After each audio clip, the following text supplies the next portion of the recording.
വാക്കുകളൊക്കെ നിങ്ങളെ പറഞ്ഞു തന്നു അല്ലേ? അതിനോടൊപ്പം ടീച്ചർ ഒരു കഥയും പറഞ്ഞു തന്നിട്ടുണ്ട് ഇല്ലേ? ഒരു കഥയും പറഞ്ഞു തന്നിട്ടുണ്ടായിരുന്നു അല്ലേ? ഒരു ക്ലാസ് മുറിയിലേക്ക് കയറി വരുന്ന ആരെയൊക്കെ കഥയാണ് പറഞ്ഞു തന്നത് ടീച്ചർ?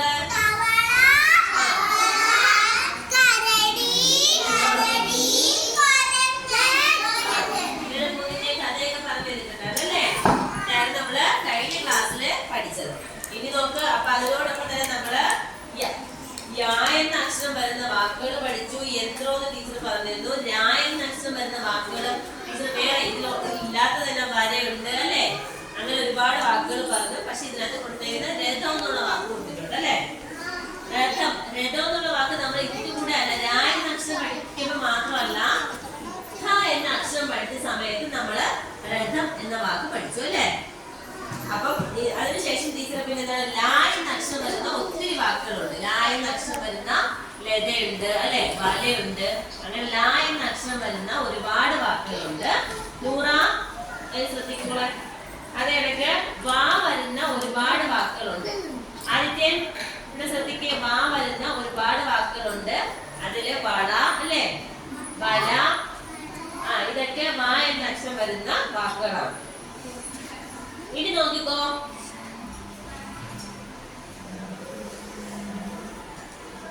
ഇനി നമുക്ക് പഠിക്കാനുള്ള 3 അക്ഷരങ്ങൾ കൊടുത്തിട്ടുണ്ട്. ഏതൊക്കെയാണ്? യാ, രാ, ലാ, വാ വരെ നമ്മൾ പറഞ്ഞു അല്ലെ? ഇനി ഷാ. ആദ്യ ക്യാമ്പയിൻ പങ്കെടുത്ത 8, 9 ക്ലാസ്സുകളിലെ കുട്ടികൾ ഇപ്പോൾ ആദ്യ ക്യാമ്പയിൻ പങ്കെടുത്ത 8, 9 ക്ലാസ്സുകളിലെ കുട്ടികൾ ഇപ്പോൾ നമുക്ക് ഉച്ചരിക്കുന്ന സമയത്ത് ഏകദേശം ഒരുപോലെയാണെന്ന് തോന്നുന്നു അല്ലെ? ഷാ എന്ന വാക്കും ഷാ എന്ന വാക്കും സാ എന്ന വാക്കും, വാക്കല്ല അക്ഷരങ്ങൾ.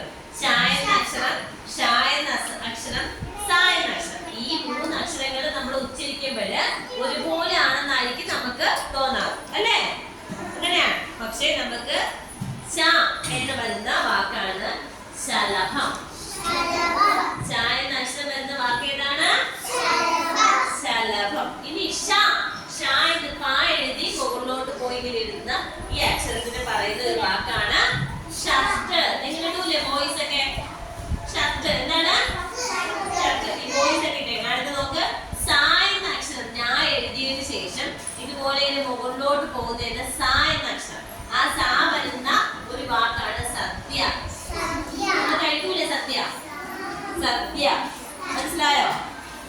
ഇനി അതുപോലെ തന്നെ ഈ ഷായും ഒക്കെ വെച്ച് വേറെ ഒത്തിരി വാക്കുകളുണ്ട്. മനസ്സിലായോ? ഷാ വരുന്ന മഷി. മഷി എന്ന വാക്കുണ്ട്. പിന്നെ എന്താണ്? സാ വരുന്ന വാക്ക് സഞ്ചി. നമ്മൾ സാധനങ്ങളൊക്കെ വാങ്ങിക്കാൻ ഉപയോഗിക്കുന്ന സഞ്ചി. അടുത്ത് നോക്ക്. പിന്നെ ഷാ വരുന്ന വാക്ക് ഒരുപാടുണ്ട്. പേരുകൾ, ശരത്ത്, അങ്ങനെയുള്ള പേരുകളൊക്കെ ഉണ്ട്. പിന്നെ ശരമാണ് ഇവിടെ കൊടുത്തേക്കുന്നത്. ശരം എന്ന് വെച്ച് കഴിഞ്ഞാൽ ഈ നമ്മൾ അമ്പം വില്ലും ഒക്കെ ചെയ്യുന്ന വില്ല്, അതിനാണ് ശരം എന്ന് പറയുന്നത് കേട്ടോ. മനസ്സിലായോ? അപ്പൊ ഏതൊക്കെ അക്ഷരങ്ങളാണ് നമ്മൾ പറഞ്ഞത്?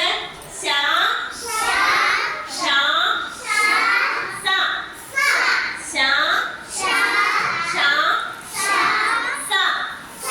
ഷാ വരുന്ന വാക്കാണ് ശലഭം. എന്താണ്? ഷാ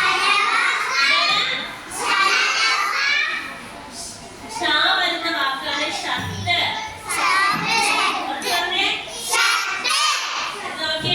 സാ വരുന്ന വാക്കാണ് സദ്യ. സദ്യ. അറിയാവോ? വന്നോടെ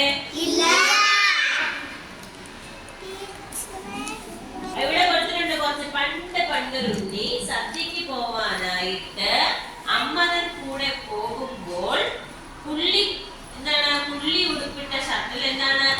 ഷർട്ട് എന്നുള്ള ഈ വാക്കുകൾ നമ്മളിപ്പോ പറഞ്ഞ കുറെ വാക്കുകൾ ചേർന്ന് വരുന്ന കുറെ സെന്റൻസ് ഒരു സെന്റൻസ് ആയിട്ട് കൊടുത്തേക്കാണ്. പുള്ളി ഉടുപ്പിട്ട ഷർട്ടിൽ ആര് വന്നിരുന്നു? ശലഭം വന്നിരുന്നു. മനസ്സിലായോ? ആ വാക്കുകളുടെ ഉൾപ്പെടുത്തി സെന്റൻസ് ആക്കി കൊടുത്തിട്ടുണ്ട്. തൊട്ട് മുകളിലായിട്ട് നമ്മൾ കഴിഞ്ഞ ദിവസം കഥ പറഞ്ഞതുപോലെ ഒരു പാട്ട് കണക്കാണ് കൊടുത്തേക്കുന്നത്. മനസ്സിലായോ? എവിടെ പോകാനായിട്ടാണ്? സദ്യക്ക് പോകാൻ. സദ്യ എന്ന് പറയുന്ന വാക്ക് നമ്മുടെ ഉണ്ട്. സദ്യക്ക് പോകാനായിട്ട് എന്തിട്ടുകൊണ്ടാണ് പോയത് ഉണ്ണി? പുള്ളി ഉടുപ്പ് ഉടുപ്പിട്ട് ഒരു ഷർട്ട് ഏതാണ് പുള്ളി ഉടുപ്പുള്ള ഒരു ഷർട്ടായിട്ടുണ്ട് പോയത് അല്ലെ പുള്ളിക്ക് നിറയുള്ള ഷർട്ടായിട്ടുണ്ട് പോയത് അപ്പൊ ആ ഷർട്ടിൽ ആര് വന്നിരുന്നു ശലഭം വന്നിരുന്നു ആര് വന്നിരുന്നേ ശലഭം അപ്പൊ നമുക്കിനി എഴുതാം